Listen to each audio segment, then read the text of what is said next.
The hatchling walks among us. Are these dreams, memories, foretellings? Time and reality swirl together like estuary waters, and we Chozo know not what to believe.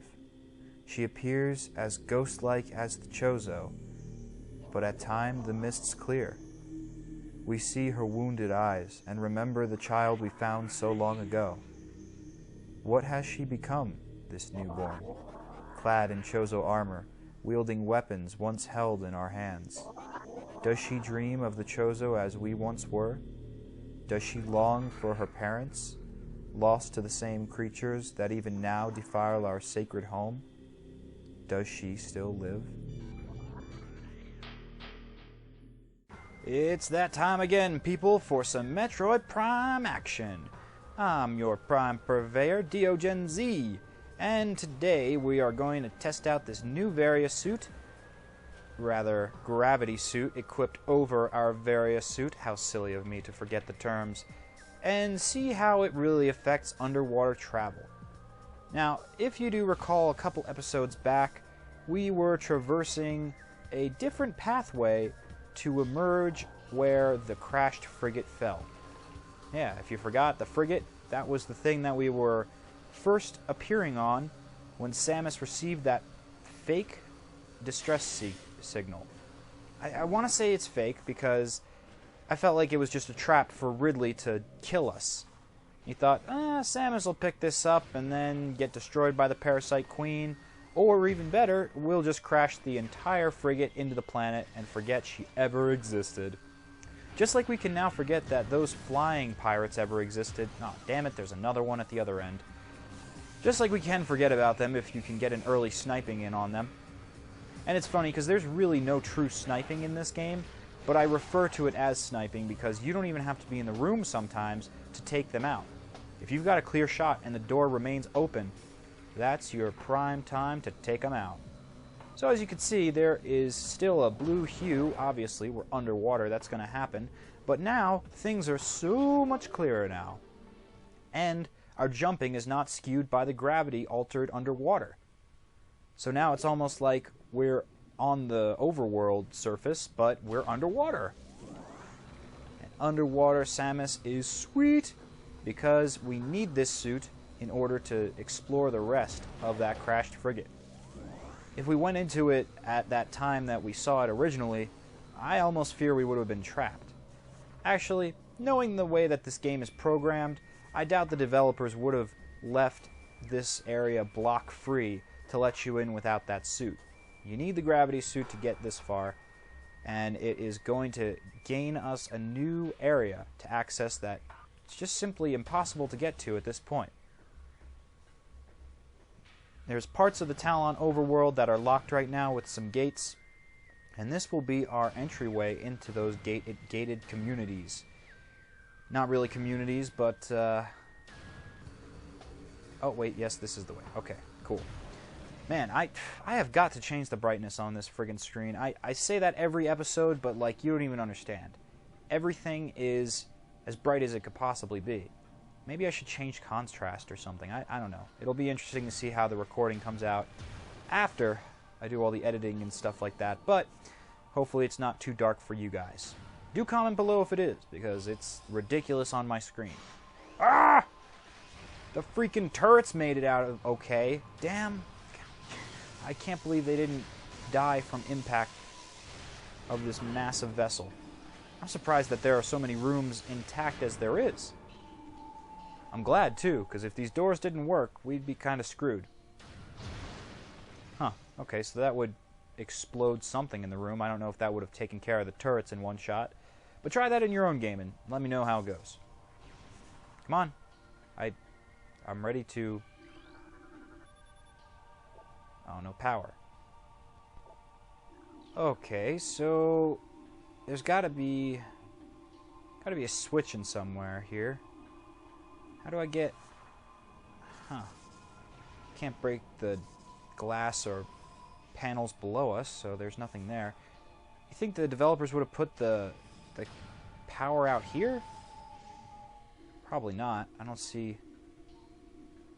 I mean, the wires do lead out here, kind of, but where Where do they want us to scan?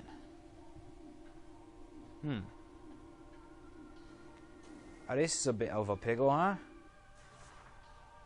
What do you want from me? Yeah, see, the wires lead right out of the door. All the wires head outside, so leads me to believe that there's some sort of scannable port out here. Right? Wouldn't that make the most sense? The wires carrying electricity lead out this door. Where is the node to scan them? Did it break off in the fall? Oh, please tell me. Aha! Yeah, I forgot. The thermal visor does more than just allow us to tread dark areas and face bosses with weaknesses that aren't apparent. It also allows us to see power nodes. That makes a lot of sense. Cool. Okay, whatever, crab creatures. I'm just going to roll right through you. I have no time for your nonsense. I'm exploring the crashed frigate, and it's freaking sweet.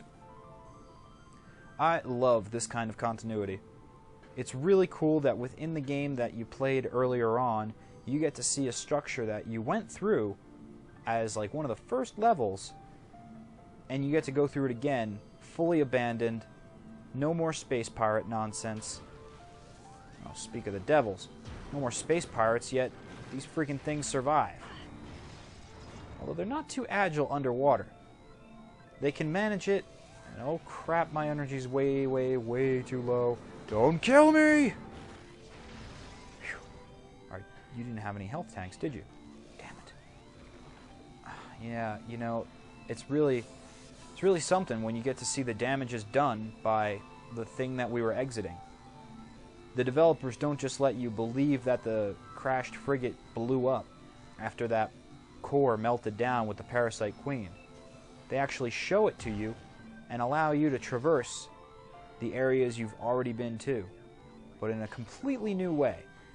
Never did we have the thermal visor to see these invisible nodes to open up other doors. Never were we able to shoot a wave beam at a space pirate, or an ice beam for that matter, which is super duper effective as they sluggishly skate through the water. So it's really awesome that you get to see the continuity of what happened to the ship after we left, and everything changes as far as the mechanics of how you interact with this place. That, to me, is prime programming. Again, Retro Studios, I love them. I really wonder what Retro is working on these days. I am pretty sure they moved to another console, another company, or at least I thought I heard that's what was going on, that, you know, they wanted to expand their horizons further than Nintendo. And that makes a good deal of sense to me. Alright, so there's one more node that we haven't hit. Aha! It's right here. So keep track of where I found those nodes, because they can get a tad tedious if you lose track of them, or if you don't know where to go. But just make sure you take care of those undersea space pirates before you start firing at the nodes. It'll make your life a lot simpler.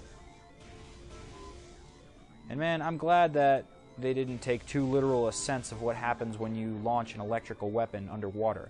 Otherwise, we'd be a Samus fried kebab.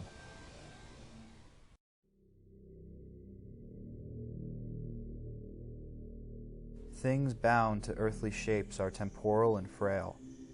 Existing in a single dimension, they are fragile, vulnerable, and ultimately mortal.